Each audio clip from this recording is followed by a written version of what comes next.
Most public school students in California attend a school that is managed by a school district, but about a tenth of California students attend a public school that is managed as a charter school. Charter schools operate independently of school districts, and a noisy battle has been brewing in California for years about charter school policy. Few know this better than Dirk Tillotson, founder of Great School Choices, a nonprofit that encourages and supports communities in sharing their stories to find answers to issues of school choice. Dirk also hosts a blog, Great School Voices, which addresses issues of equity and access in education. There's a quick link in the chat regarding Dirk's recent Juneteenth post, which I highly recommend you all check out if you haven't already. Without further ado, Dirk, thank you so much for joining us.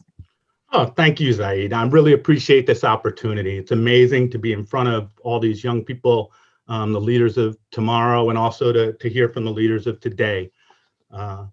Here's what we're talking about today: charter schools in California, really the history, some of the facts, and some of the controversies. We'll do about 10 minutes of me going on, and then it really is up to you all. I want to hear what you have to say, what your thoughts are, what your concerns are, what you know, and what you want to know about this. On the next slide, you can just see me. That is my nonprofit, Great School Choices. We really work to support families and communities in finding their own answers, and building the schools that they want, and making the system respond to them, and treating every family with the respect and concern that they really deserve in the public schools. What's really where I want to start, and our next slide right here is really our poll. What do you all know about charters? Do you have an opinion right now? Do you consider yourself pro-charter, anti-charter, neither, unsure? And I'd love, as we go through this, to hear some of the reactions and questions and reasons why you all feel that way. The next slide really introduces what got me into the charters, which is really, yeah, exactly. I came to Oakland in early 1990s to go to law school at Berkeley.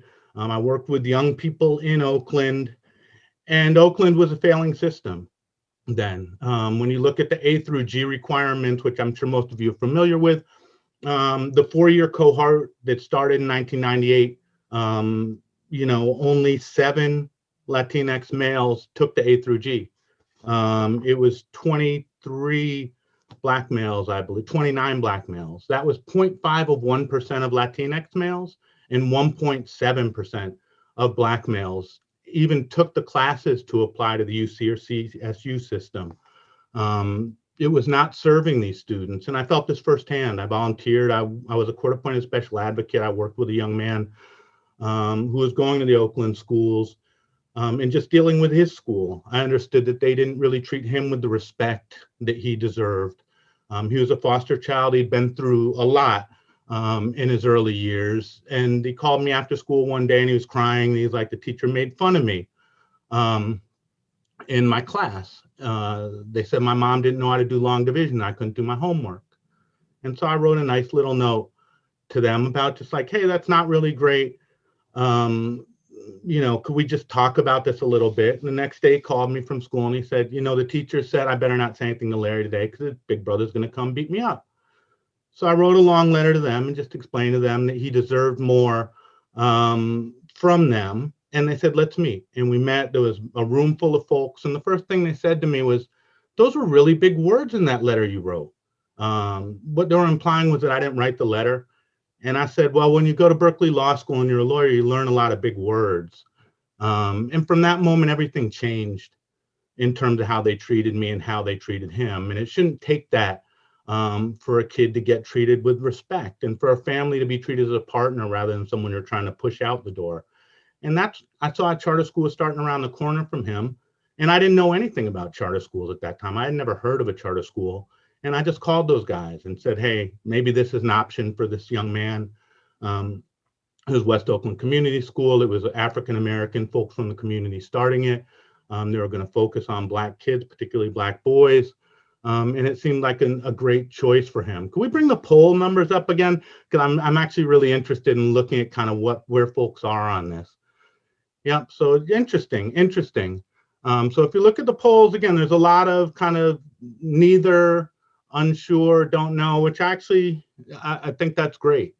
I think charters are a very complex subject, and it's hard to say. I wouldn't say I'm pro charter. I'm pro some charters. I'm anti some charters. I've advocated for charters to open, and I've advocated for them to close charters. But I think that's really interesting. So that's great. I'm glad that folks have an open mind on this and want to hear more. Great. So I felt this when I was there in Oakland. I felt that we needed, for me, it was about innovation, a school that was going to serve this kid differently, choice. His neighborhood school was not treating him well, and really community creating this school. On the next slide, we can see really how charters are defined under the state law. Charter schools are public schools.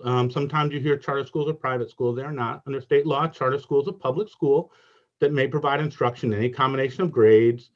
Parents, teachers, or community members may initiate a charter petition, which is typically presented to and approved by a local school district governing board. So really charters are independent public schools. They have to follow a lot of the same rules as the traditional public schools do. But there's also some rules that they don't have to follow in the same way. And the vision is that if we give them more freedom to design the school the way they want to, and really hold them accountable for whether kids are learning or not, that's a different way to kind of think about the best way to achieve equity and quality in schools. Your charter is basically an agreement you make with your authorizer, usually your district, about what you're going to do and how you're going to do it and the types of learnings and results that you'll be able to show. 5 years later, you need to come back to that district and say, hey, we either met the terms of our charter, the promises we made, or we didn't. And if we didn't make them, you may be closed. That's kind of the deal as it's written on paper. The next slide really looks at who goes to charter schools in California. As I had said, it's about 10% of students go to charters. And if you just look at the numbers in terms of who those kids are, it's about the same percentage of low-income kids, little less Latinx kids, few more Black kids. But it's pretty comparable to the overall public school population. The one thing I would say, there's 1,300 plus charter schools. Each one has its own charter. So they're really very different schools in a lot of situations. And it's hard to make generalizations to say like charter schools are this or charter schools are that. Because some charter schools, anything you can say is true and false. Some charter schools are doing a great job. Some charter schools are doing a terrible job. So any critique or any compliment you hear is probably both true and false in different situations with charters. And so I think we have to resist the urge to view charter schools as one thing and really understand the quality and equity issues that's taking place within each of these different charter schools. Anyone who's eligible to go to a traditional district school is eligible to apply to a charter school. If more children apply to a charter school than there are seats, they do a lottery. So they just pick numbers out of a hat, basically. And if you get in, you get in. If you don't get in, you don't get in. But by law, charters have to be open admissions. They have to serve any student to be eligible to go to a traditional district school. We can look at the next slide, which really talks about kind of the deal as it's put out there in charters. The vision is that it's charters get this autonomy. They get a freedom from a lot of the rules. And in a return for that, they have to produce results. And if you don't produce results, you will be closed. Again, these are all the ways it's written on paper. It's not always the way that things play out in reality. In reality, sometimes there are the folks overseeing charters don't do a good job, and schools that shouldn't be allowed to open, schools that shouldn't be allowed to continue, and sometimes schools that should be allowed to open are closed. It's really about how that authorizer oversees this. So legally, charters are overseen a couple different ways. They have the body that authorizes them, which is typically their local school district. Their Oakland Unified School Board in Oakland. There's also have their own governing board. So they have a nonprofit board of directors. I sit on a board of directors for several charter schools in Oakland that basically plays that same role as the Oakland Unified School Board would play. And then they're also accountable to families in a certain way, because if you actually we'll talk about funding in a second, but if you don't attract the families that you said you're going to, you will not remain in business because you're funded through bringing families in and keeping them in. So that's our funding piece. Charters get a per pupil allocation from the state. The state gives districts. In OUS, Oakland Unified, you get about $14,000 or $15,000 from the state. If a student goes to a district school, the district will get it and pass it through to the school. If they go to the charter, a little bit less than that amount of money goes to the charter school. And so that is the funding piece of charters. It's called a per pupil. If a student goes to a private school, that money just doesn't come to the charter or the district. It just stays at the state. But they are public schools and they are funded in very similar ways to the way district schools are funded. Some of the challenges that folks have is unions and charters are often seen as being in conflict. I would say about a third of the school charters in California are unionized. So I would hope that that conflict kind of goes down some. But again, I think there has been some folks have felt like the unions put constraints on the way that schools can operate. And so being free from traditional unions allows the schools more autonomy. On the other hand, there's a real push from other folks around like unions do protect the staff. And sometimes this lack of rules and kind of oversight that a district would have really works against the staff themselves. And if you don't have a good staff, you won't have a good school. So there is an ongoing controversy between charters and unions. I would hope that as we kind of develop, there are two public school sectors. We're both underfunded. California is the richest state in the richest country in the history of the world. And we fund our schools like a third world country. And instead of fighting with the charters and the district and having this kind of battle between public schools, I will hope that at some point we'll be able to put down the forks and really fight for the resources that we both need. We're serving the same kids with the same challenges. I would hope we'd be able to get on the same page at some point. So let's talk real quick about some of the controversies that are out there and kind of how they're put out there. The next slide really starts to just frame these a little bit. On one side, we have a set of folks who are kind of saying these fewer rules, this freedom the charters have allows them to really focus on student needs. On the other side, and again, if you do a search on Google, you'll find some of this. Fewer rules really allow bad actors to take advantage of families in public funding. So there are some folks who see this freedom as an opportunity to take advantage, to steal money from the public, to dupe families in some ways and not actually deliver. Some would say, this is kind of my side, I think charters do allow communities to really create schools. At the same time, it's really hard to create schools, and those with the least resources have the hardest time creating schools. So sometimes it doesn't quite work out where it's really the communities that are creating the schools themselves. There's this sense that there's these other folks that come in and kind of use this charter as a way to get what they want and draw money out of the system rather than really serve kids. And again, I've advocated for schools to be open. I've advocated for charters to be closed. And I've seen some of this firsthand in really doing this work. I really hope, and a lot of this really is the oversight. Like, how are we making sure the schools are doing what they really said they were going to do?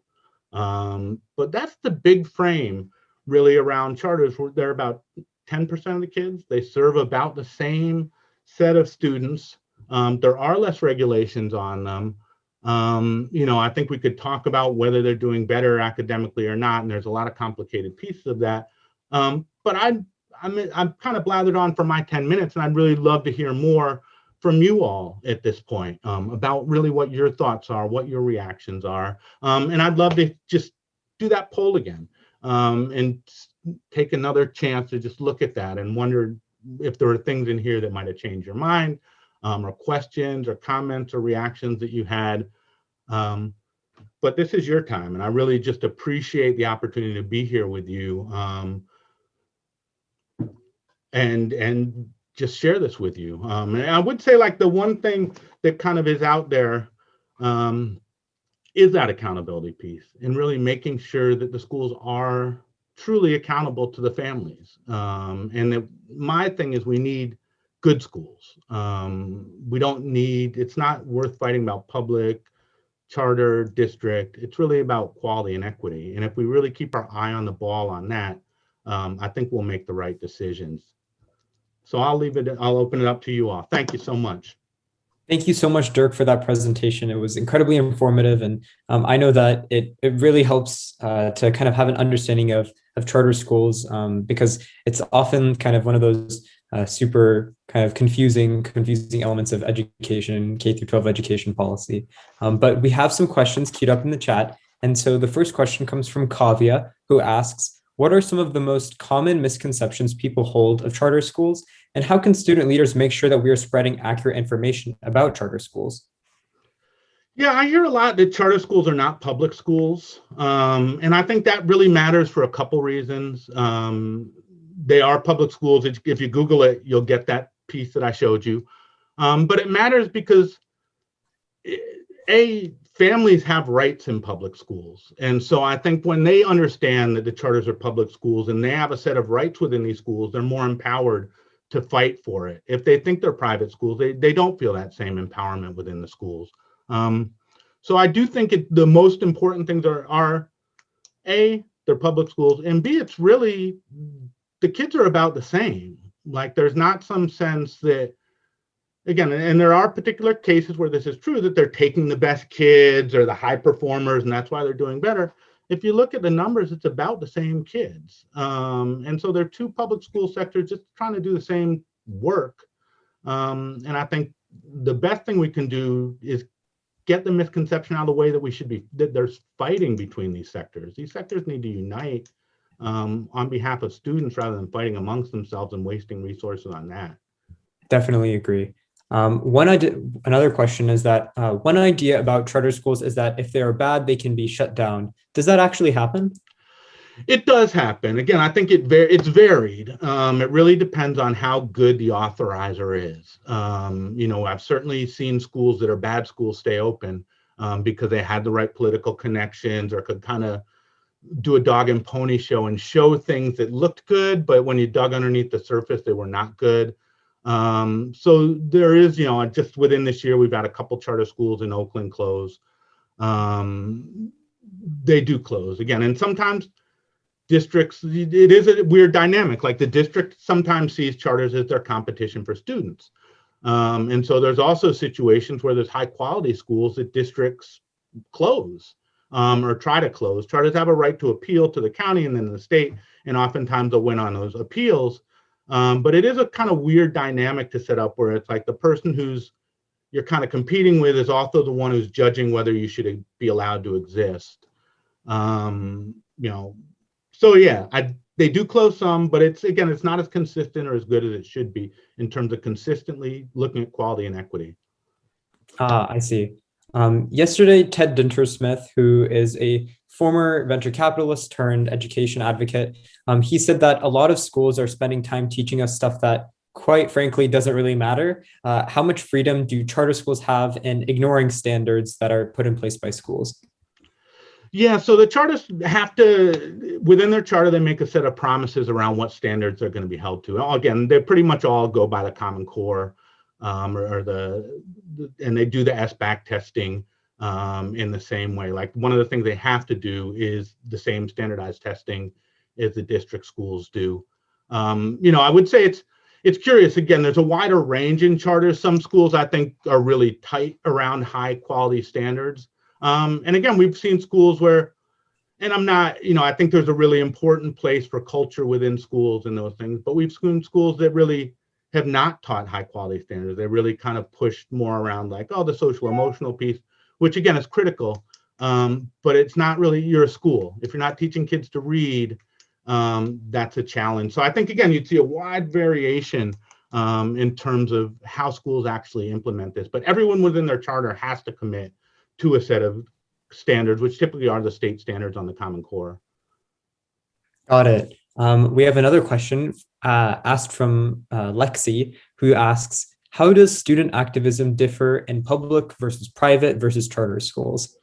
Yeah, that's a really interesting question. I think we've been trying to do some work here to just bring those folks together. I really think the issues facing schools in California are all the same. And so to the extent we have group energy converters, it's district kids, it's private kids, it's charter kids who are fighting around college eligibility access here. I think, again, the private school kids typically have more resources and more time in some ways. And it really depends on the schools. We have really super activist district schools, and then we have others that really don't do any of that. Same with the charters. So I'd say there's wide variation, but I would hope that we all start seeing less differences between these sectors and more ways to get together. And again, I've loved the Black Lives Matter stuff here. It's been district, charter, private. It's been really all the youth groups coming together around those types of things. The more we can do that, I think the better. The issues are the same. Okay. Sam asks, if you could make one change to how governments in California approach charter schools, what would it be? We do a lot of work in New York, and in New York, the state authorizes the charters, which I just think is a much better way to do it. It's much more consistent across districts. There's kind of one standard, and it makes it's just fair. You kind of know where you're going with it. Where in Oakland, it can be a new school board's elected, and all of a sudden your charter, they don't like charters, and so you get treated very differently, which has nothing to do with what you're doing in the school. It's really about the local politics, and the more we can get politics out of this, the better off kids are going to be at the end of the day. Definitely agree. We talked a little bit earlier about your recent post on your blog about Juneteenth. Could you touch on that a little bit? Yeah, I think, again, I love Juneteenth as a Black man. I appreciate that. I worry that we have a kind of mission accomplished moment. We kind of call on Juneteenth a little bit, saying, look, we did this. We're kind of here. We solved this. Folks are free. Again, in Oakland, 18% of Black kids read on grade level, 72% of white kids read on level. If you can't read, you're not free.